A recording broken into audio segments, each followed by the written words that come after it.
एक माँ ने अपने 7 बच्चों को जन्म लेते ही पानी में बहा दिया, लेकिन 8वें बच्चे को नहीं बहाया और वही 8वां बच्चा आगे जाकर बना महाभारत का सबसे शक्तिशाली और महान योद्धा। आखिर 7 बच्चे को पानी में बहा देना क्या कोई मजबूरी थी या फिर कोई सजा या फिर कोई श्राप? जब समुद्र मंथन से कामधेनु गाय निकली तो देवता ने उस गाय को ऋषि वशिष्ठ को सौंप दिया। वह गाय सब कुछ इच्छा अनुसार फल प्रदान करती थी। एक दिन प्रकृति के देवता 8 वसुओं वशिष्ठ ऋषि के आश्रम में पहुंचे। वहां उन्होंने कामधेनु गाय को देखा। तब उसमें सबसे बड़े प्रभास वसु की पत्नी को उस गाय के ऊपर मोहित हो गई। तब वसु प्रभास ने अपनी पत्नी की इच्छा पूरी करने के लिए सभी वसुओं ने मिलकर वह गाय चुरा ली। जब ऋषि वशिष्ठ को यह पता चला तो वे क्रोधित हो गए और श्राप दे दिया। हे वसुओं, तुम देव होकर भी लालच और लोभ के वश में आ गए, इसीलिए मैं तुम्हें श्राप देता हूँ कि तुम्हें मनुष्य जन्म लेना होगा। सभी वसु घबराकर क्षमा मांगने लगे और सबने प्रभास का नाम दिया। तब ऋषि वशिष्ठ को निर्दोष 7 वसु के ऊपर दया आ गई।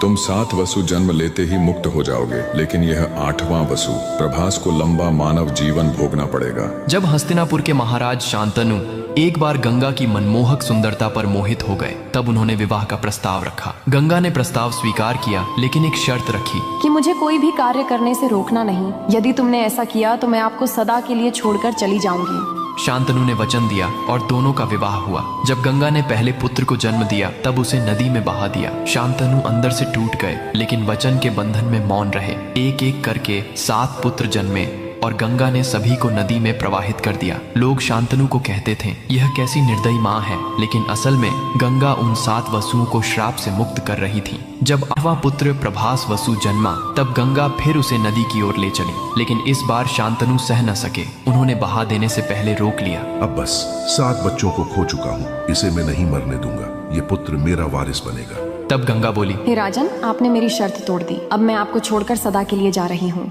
गंगा अपने पुत्र देवव्रत को लेकर स्वर्गलोक चली गई। वहां उन्होंने उसे वेद, शास्त्र, धनुर्वेद और युद्ध कला की शिक्षा दी। जब देवव्रत युवा हुए, गंगा ने उन्हें उनके पिता शांतनु को सौंप दिया। आगे चलकर देवव्रत ने अपने पिता की खुशी के लिए आजीवन ब्रह्मचर्य का व्रत लिया। यही व्रत ने उन्हें नाम दिया गंगा पुत्र भीष्म पितामह। तो दोस्तों, अब मुझे यह बताओ कि महाभारत का सबसे बड़ा योद्धा कौन था?